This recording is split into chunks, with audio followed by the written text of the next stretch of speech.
স্বীকৃত ক্রিকেটে পাক্কা ২০টা বছর হাত ঘোরাচ্ছেন সাকিব আল হাসান। এর মধ্যে একবারও ওঠেনি সন্দেহজনক বোলিং অ্যাকশনের গুঞ্জন। সেই নিষ্ঠুর বাস্তবতাও সাকিবকে দেখতে হলো।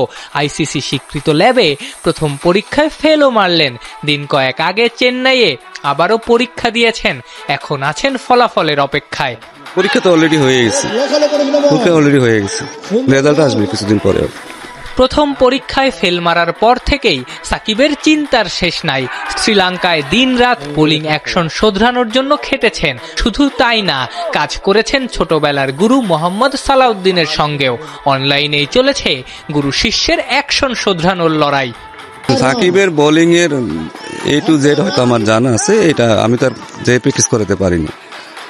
তা আমার মনে হয় সে জানে তার কি করতে হবে। বোলিং যেহেতু তার যে হাতের যে সমস্যা সেটার জন্য তার কি করতে হবে, সেটার জন্য আমাদের হয়তো টুকটাক ডিসকাস আছে, খুব বেশি না। কারণ সাকিবের বোলিং অ্যাকশন আসলে খুব বড় বেশি সমস্যা নাই, সেটা আমি ভালোই জানি। সেটা চাইলেই সে ঠিক করে ফেলতে পারবে, এটা খুব বেশি দিনের সময় লাগারও কথা না। বাট নর্মালি যখন আসলে কোনো এলিগেশন আসে তখন আসলে মানুষ তো একটু হইলেও একটু তার একটু চিন্তা করে। সিলেটে পাকিস্তানি অফ স্পিনার সাইদ আজমল বলেছেন, ১৭ বছর পর সাকিবকে নিষিদ্ধ করা অন্যায়। সরাসরি আঙুল তুলেছেন ইংলিশ ক্রিকেটারদের প্রতি। সালাউদ্দিন অবশ্য কোনো পক্ষকেই দায় দিতে চান না।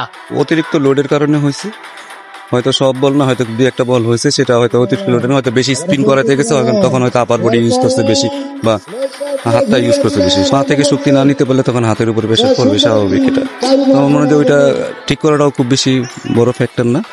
আর অনেক সময় মানুষ হয়তো চায় হয়তো আমি বেশি স্পিন করাবো, ইংল্যান্ডে হয়তো বেশি স্পিন করাতে গেছে, সেখানে হয়তো অনেক সময় হাতের সমস্যা হতে পারে। বাট খুব বড় ফ্যাক্টর আমি মনে করি না এটা। বোলিং অ্যাকশন শোধরানোর জন্য দিনভর খাটায় একদিক থেকে সাকিবের লাভই হয়েছে। তার বিশ্বাস এটা তার বোলিং আরও ভালো করেছে। অ্যাকশন শোধরানোর পরীক্ষায় বিশ্বসেরা অলরাউন্ডারের পাশ করার দিকে বিসিবিও তাকিয়ে। কেননা চ্যাম্পিয়ন্স ট্রফির দল দেয়ার শেষ সময় যে ১২ তারিখ।